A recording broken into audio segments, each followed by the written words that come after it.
All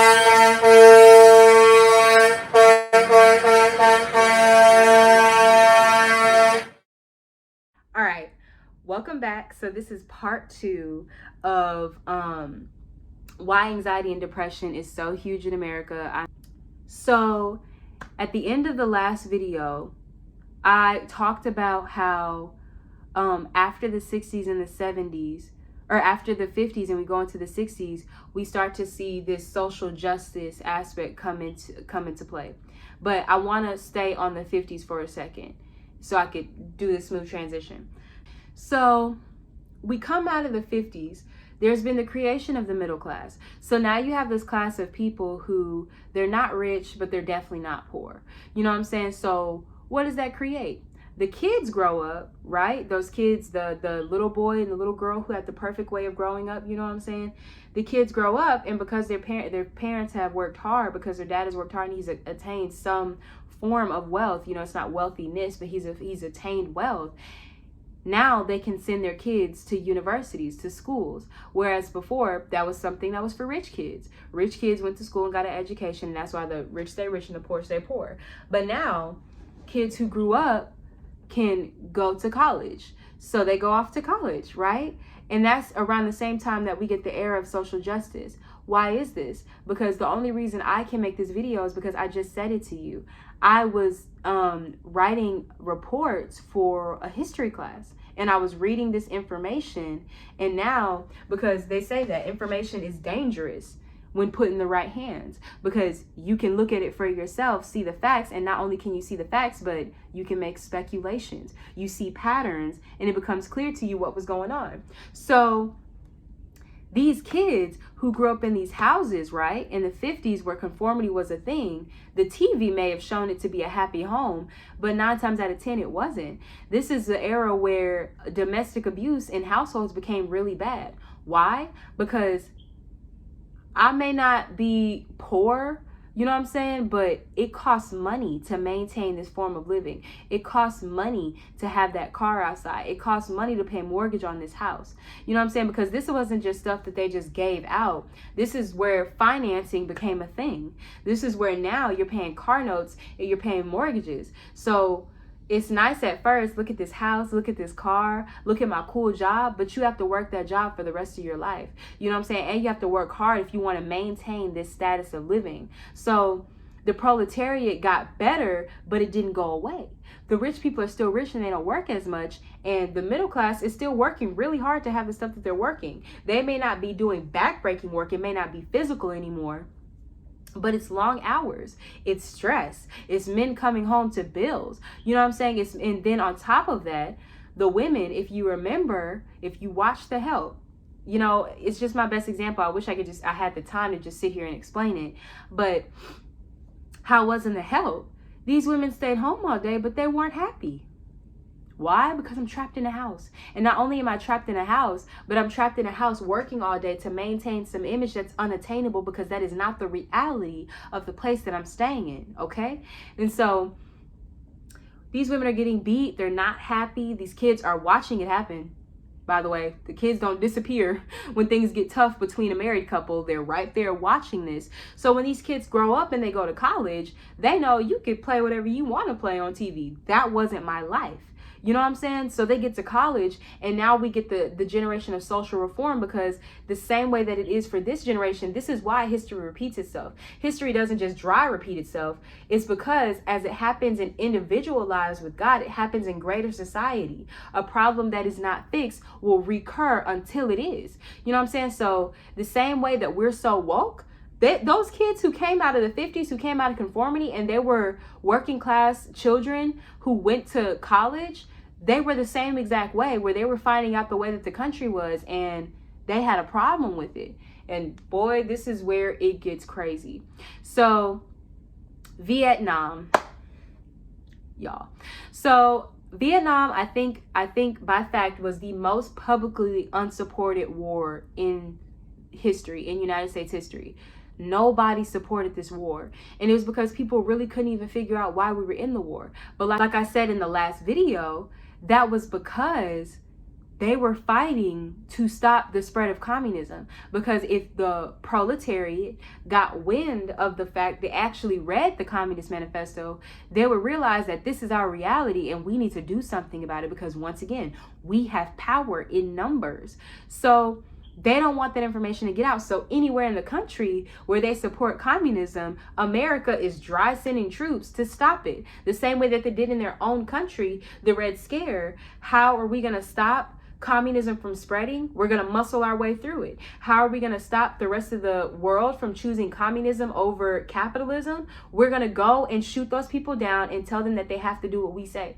You know what I'm saying? So the Vietnam War, it was the most protested against war ever, period. Like, they hated it. And if you go and do the research, it was mostly college students who did not support the war.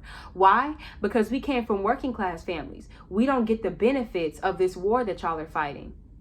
Yet, we have to go fight it. Oh no, because I may not be rich, but I do have a higher standard of living because I'm middle class. You know what I'm saying? So because of that higher standard, just because of that little difference, because of that middle class status in their minds, because they convinced them that they were different, they were better.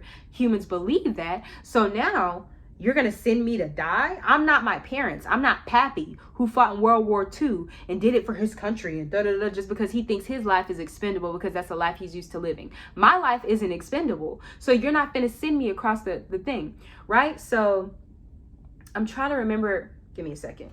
I had to go and get my laptop on, y'all, because I'm not playing, child. So this was on May 4th, 1970, right? So we just came out of the social reform era, and now we're moving into the era where there's it's the Vietnam War, and college age kids are protesting really hard. That was probably the highest number of protesters during the Vietnam War. So this is right here on Google, good old Google, Wikipedia, in fact. The Kent State shootings, also known as the May 4th Massacre and the Kent State Massacre, were the killings of 4 and wounding of 9 other unarmed Kent State students by the Ohio National Guard. The government, the people who are meant to protect us, protect and serve, they always want to know why people don't like the police. Y'all were never created to help us or serve us or do anything for us. Y'all are the government, the rich people's dogs. They shot 4, and I want y'all to get this, because what I cannot stand about this country, and that's why I made the video on colorism, what I cannot stand about this country is the overuse of the word racism. This country has been equally as evil and disregarding to white people's lives as they have been to black people's lives. The whole racism thing is a dream that they also sell white people. Oh yeah, y'all are better because y'all are white, when they're getting treated like dogs just like us. These 4 kids and the 9 others who were unarmed, the 4 that were killed and the 9 that were wounded, these were these middle class kids who came out of white families and went to college, and they were protesting their First Amendment right? They got shot down.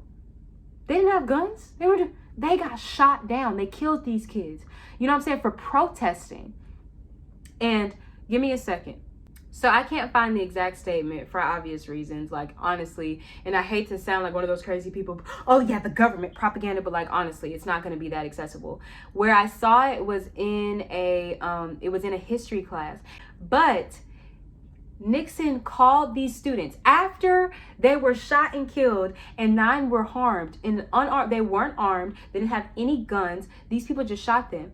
He called them, like, he was like, they're deplorable, the saddest excuse of Americans. He literally said something horrible about them after they were shot and killed in protest. Don't we have the First Amendment, right?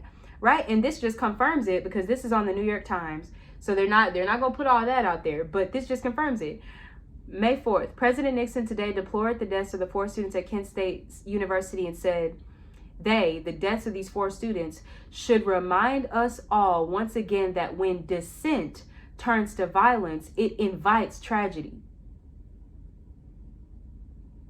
First of all, these are college students. Dissent? That's a term that's used for soldiers. Why are you talking about free people, kids who are literally in college going to school, dissenting? They're not dissenting, they're not in your army. But when you see the whole country, the proletariat, as expendable lives to protect your rich way of living, when you don't do what you're supposed to do and you get rowdy and you think you're gonna, because I'm not gonna say that it didn't lead to violence. The kids did. I mean, they probably threw some rocks or, I don't know the exact story, but like, I think they did like start fighting or something, but they were unarmed. How did 4 of them get shot and killed and 9 get injured by a weapon? Y'all shot these kids. You know what I'm saying? Like, and he says, it should remind us all once again that when dissent turns to violence, it invites tragedy. They ask for it. We all talk about politicians and the way he essentially said after these 4 kids were killed for protesting a war that they did not support, which is totally legal in our government and constitution. If you pipe up, you were asking for it. That's what he said. They were asking for it. Like, what did y'all want me to say? Why are they disagreeing with the government? They were asking for it. So these college level students are a problem. Now we're going to get into my speculation, right? I'm telling you, if y'all don't do anything, if you never go to college, take a history course. Take a history course. Because the historians, being the gatekeepers of history, being the ones who have to keep history, I've rarely met any historian, any history professor that's like pro-America. They all are like, it's a terrible place. Why? Because I've studied it. And any human with any level of decency, you can't study this stuff and be like, yeah, pro-America. No, because that's obviously not the type of stuff you say about a country like this. So that's what's going on in the colleges. College level students are, they're dissenting, right? As he put it.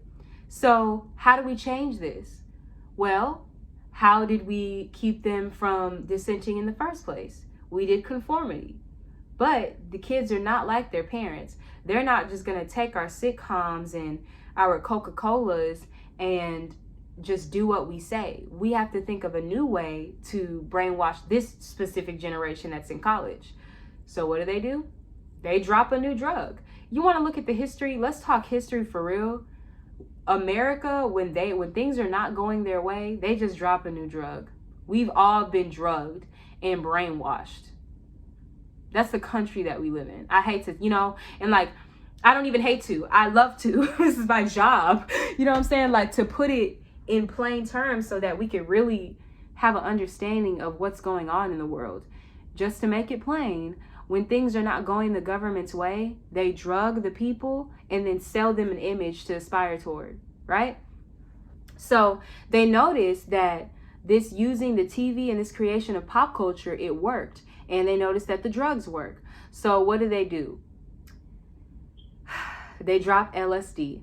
Because, like, come on, guys. When I'm not one of those people who just says it because Black Power.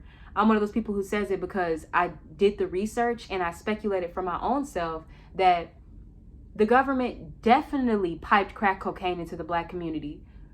And let me tell you why. I'm going to do a whole video on that one by itself because it deserves it, because power to the people. But you tell me, crack, they be talking about it, cooking it up in the kitchen. You literally have to use a specific amount of ingredients. You know what I'm saying? There's specific measurements. There's a temperature to heat it to. This is the type of stuff that's done in the lab with flasks and stuff that you swivel around and look in with a white lab coat. What niggas did you know in the 70s and the 80s who had access to a lab like that to create crack cocaine? Oh, okay. Anyways, so same thing with the LSD though. So they start giving these college level kids LSD and weed and stuff. Why? Because it kind of relaxes you. It kind of, and then on top of that, LSD, what they said it is that it opens your mind. And we're going to stick it to the man. But what they didn't realize is that at the same time that they're giving them these drugs that opens their minds, now they may be able to more thoroughly see and understand that the government is not a good thing, but they've turned you into a drug head. Now you're a druggie. So everybody who has power in this country, or has a little bit of power, your parents at least, and the generations before you, you have no credibility with them. Because you're just a druggie. Of course you're going to say the government's out to get you. These kids nowadays. You know what I'm saying? And the reason why I came to this conclusion was because in this history class, I was reading something. People would drop out of, not drop out of school. They began dropping out of school. Once the popularity with LSD matched the decline in kids who were actually going to college and staying in college. So they're doing these drugs, and there was literally some hippie group, because they started living in harems, essentially. Not harems, that's not a good way, but they started having hippie communities, because 70s, this is the age of the hippies.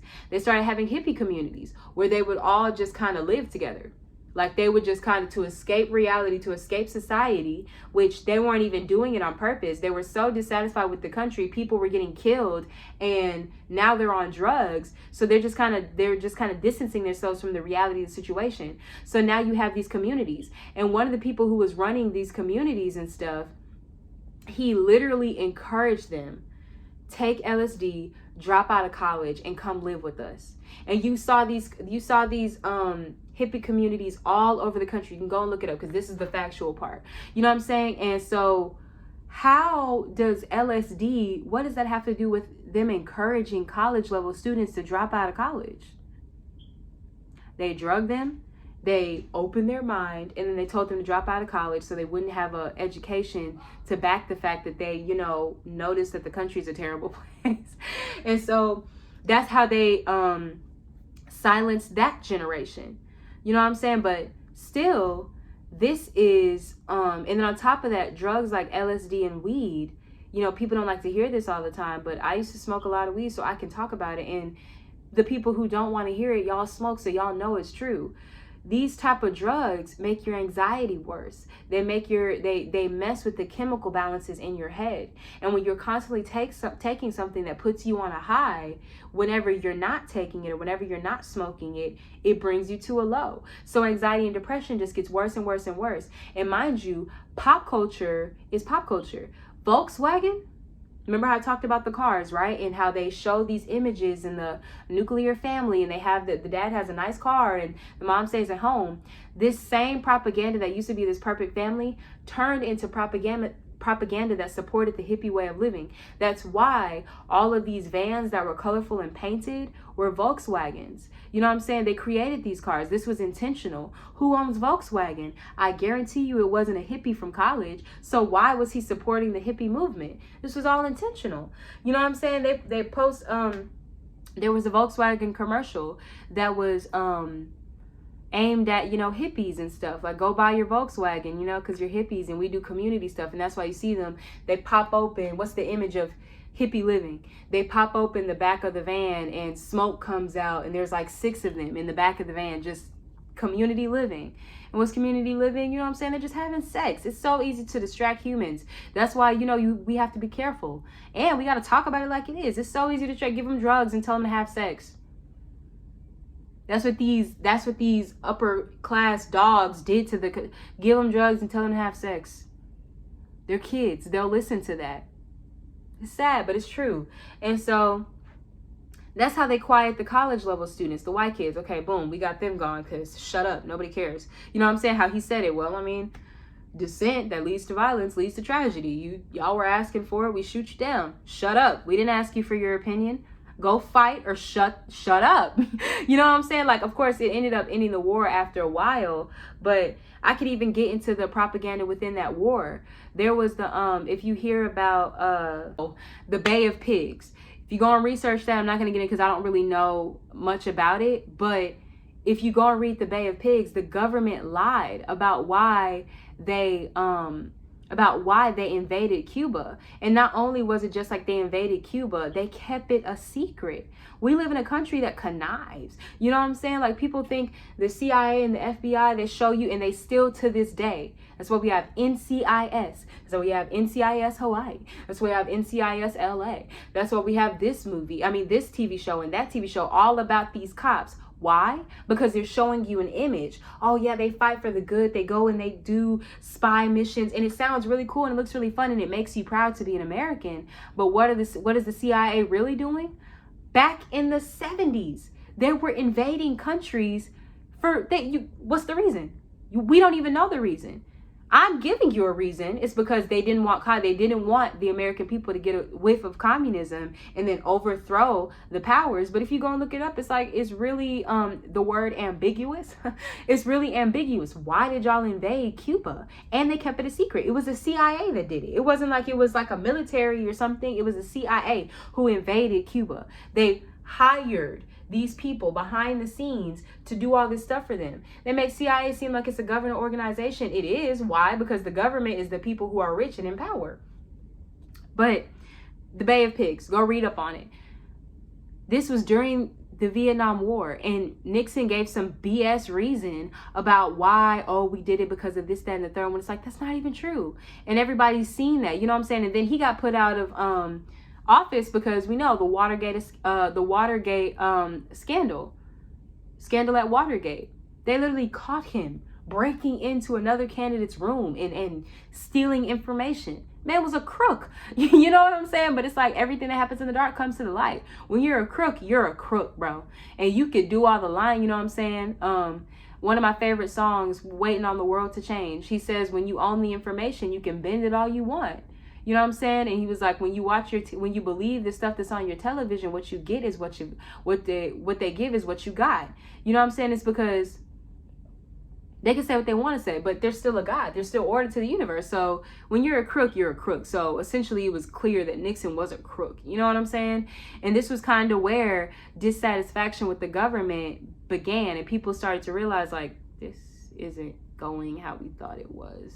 And when did we get confused about that? I don't know. 50s, 60s. But so that's how they get rid of them. Now we're going to get into what I was just talking about. We go into the 80s. It goes from white people who are, you know, hippies and stuff, and we go into the 80s where it's dun dun dun dun dun dun dun dun. If you go back and watch Soul Train, I was watching some of the Soul Train clips with a friend. Them niggas was on coke. Them people were coked out, coked, sweating, dancing hard. They were on coke. They were drugged up. You know what I'm saying? They show this because this is satisfaction. We're all living good. In the 80s is when crack cocaine got put into the black community. I said this to my mom and she was like, and my mom is a hard nut to crack. Not because she's, you know, almost a Republican in disguise. My dad, he's a Republican in disguise. But my mom, she's just a hard nut to crack because she don't like to listen to conspiracy theories and all that stuff. But I said to her, I was like, you tell black people they can't have jobs. You don't hire them nowhere. They're not eating. They need food. You know what I'm saying? Because that's why they had all the civil rights marches and stuff. They kept them out of society. Black people had to work. You know, they either had to be servants. They had to clean up people's houses, do stuff that they would have did if they were slaves, or, you know, work terrible jobs. When the white people, when they created the middle class and they started giving them management jobs and jobs to sit down and do all this other stuff, black people are the ones who filled in at factories and did factory work. So now their lives are being put in danger at work and stuff. So they work terrible jobs. You know what I'm saying? You work terrible jobs or you don't eat. You know what I'm saying? Even when you work terrible jobs, we know the wages at factories. They finally took it up because now everything is everybody's business, because social media kind of turned around and bite them in the arse, because now everybody knows everybody's business and you can't, you know what I'm saying? You can't come and pick up everybody who complains about the government on Twitter, because baby, you would shut the government down trying to catch all them people. Black people can't work. You're not going to let them work. Then you pipe crack cocaine into the black community. Right? Selling like wildfire. People are just buying it. People are going and getting dead-end jobs just so they can have money to buy crack. You know what I'm saying? And if you go, there's a documentary about when crack cocaine was presented into the black community in on Netflix. I forget what it's called, but it talks about how the ghetto, you know what I'm saying, black on black crime, the idea, this NBA young boy type of persona that we see nowadays, it talks about how We didn't even have that in the black community before they put crack cocaine into our community. What do? Who was it? I believe it was probably Nixon, or it was whatever president was after him. The war on drugs. How you gonna start a war on drugs when y'all were the ones who created them? Like I just said, y'all know any niggas in the 80s working at factories and cleaning up people's houses? Y'all know any cleaning up people's companies and stuff? Y'all know any of them who had enough money to have a laboratory to create crack cocaine? Who has a lab to create crack rocks? So what you mean the war on drugs? We pipe this stuff into the communities, right? Y'all, I'm finna get in trouble. Forget it. Because I'm not gonna lie, this got me in trouble a few years ago. I tweeted this. And I'm not gonna tell you how it got me in trouble because y'all would think I was crazy. But I tweeted this and it flagged my account, right? And I, I'm not gonna tell y'all because y'all would literally think I was crazy. I called it the Nixon Clinton scandal or theory or whatever. How can we re-enslave black people without them even knowing? You pipe crack cocaine into the community, right? Then after you pipe it into the community, you make people sell it because you can make them a lot of money. That's where we get drug lords from. That's a form of middle class living, rich black living, when you sell the best crack. You know what I'm saying? But this becomes serious. Now this is the way that I eat. So you come and sell on my turf, you might just pop up dead because I got to get this money from my family so I can eat. You know what I'm saying? And like I said, poverty mindset. Once you start to get some money, oh no, this is my money and you ain't taking my money. If that means I gotta take your life, you ain't taking my money. So we get black on black crime. But in this documentary I was watching, it was talking about how before crack cocaine came into the community, black people, that was a community. Black people banded together. It was a homie type of feel. Why? Because where would the change come from anyways? We know what culture was like in this when black people were still slaves. They were slaves. They were being slaved all day. They were being whipped. But when you went to the black people's quarters at night, where the slaves slept, that was a community. They shared their food. They would dance. They would thrive. They had love in the community. It's because you got to have something to get through. You know what I'm saying? Life is hard. We stick together. And so that's how things were all the way up until crack was introduced into the society. So you introduce crack into the society, and now it's the war on drugs. And what's the war on drugs? This is how you re-enslave black people without them even knowing. You lock them niggas up.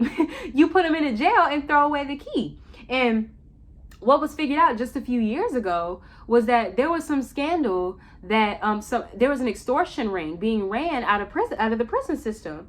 And it was these big companies, Aramark, Victoria's Secret, Aramark, by the way.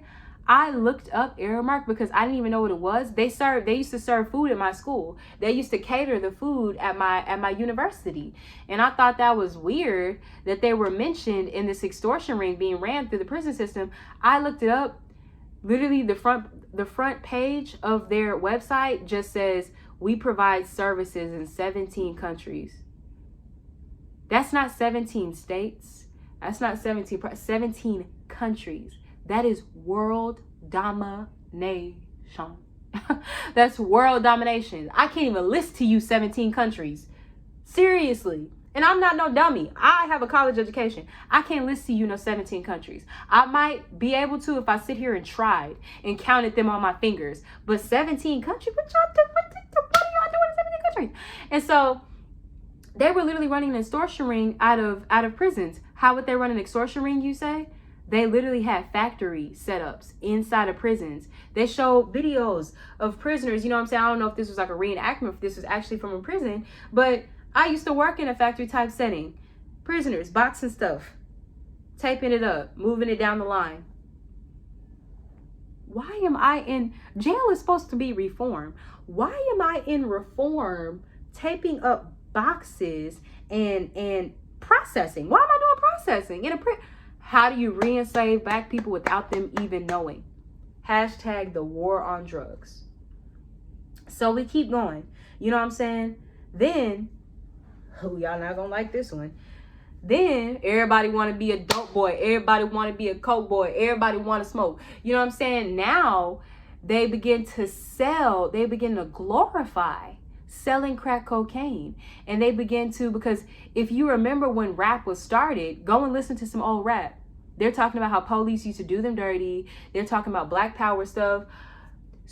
The police coming straight from the underground. A nigga got it bad because I'm brown. That's what rap was about when we first made it. Now, I got 4, 5 Glocks. I got 9s in it. I got cutters in it. I got pounds in it. And I ain't talking, I love NBA. I love, because we're all victim to it. It's brainwashing. You know what I'm saying? They glorify the very thing that kills us. And now because they sold us an image, this is the life that we've just accepted. Why? Because get you the right hood, nigga. You know what I'm saying? Now you can go get your butt done. You can go get your boobs done. You can have the image that you want. Where are they selling an image that is attractive to be with a successful black man? Now, because we black women, you know what I'm saying, and we know what it's like to be black in this country, we sell the image to ourselves. Let's go get us a fine and successful black man. But in popular culture, it's these niggas with dreads and gold teeth and guns, and they sell drugs, and this is what's cute and this is what's cool. They even got white boys doing it now. That's the only reason why now in today's age, we're starting to see white people want to be like black people. What? And it's because it's the popular culture. Whatever image you put in front of humans, they are going to emulate. It don't matter what it is, because it's just the way our brains work. But hallelujah, vision. Get a good vision and stick to that. But that's why we suffer from so much anxiety, because once again, drug the community. Give them an image, drug them. Give them an image, drug them. Our generation, we ain't doing no crack cocaine. We saw what crack did to oh, no thank you. We don't play that. I am not smoking no crack rocks, right? I'm not smoking no crack rocks. We'll pop a tab though. I ain't gonna say nothing. I know some of y'all be taking tabs and don't be saying nothing. I ain't got no shame in the game because I'm delivered. I used to pop tabs. Do you know what tabs is? I heard some nigga friends, niggas over talking about it one time. They say, "Hey, what these press with? They press with the meth, or they press with the coke." Method coke. What's method coke? Meth or cocaine? Methamphetamines or cocaine? Then the one that shocked me even more, young boy smoking heroin. And once again, what's meth? What's coke? What's heroin? What you know sound like heroin? I'm pretty sure he meant to say heroin. I think he said he smoked heroin. And if it's not heroin, it's a chemical that is like heroin. So, ugh. You know what I'm saying? They got these niggas out here popping perks. I'll pop a perk and give me more stamina.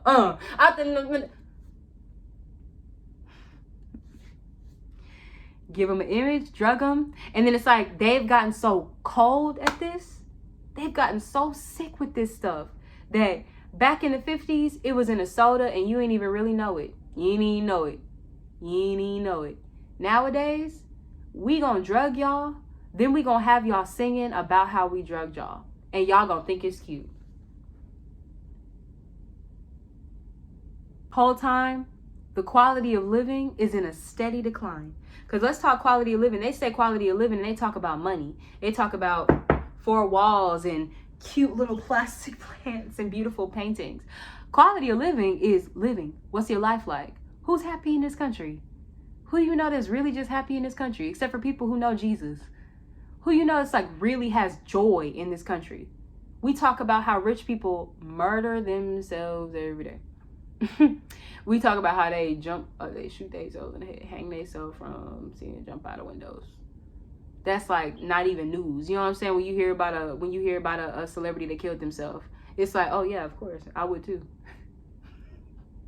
And that's where we're staying. You know what I'm saying? So that's the origin of all of this. Thank you for coming to my history lesson. I definitely have more to talk about. But in the meantime, tween time, before I get to the next stuff, think about it.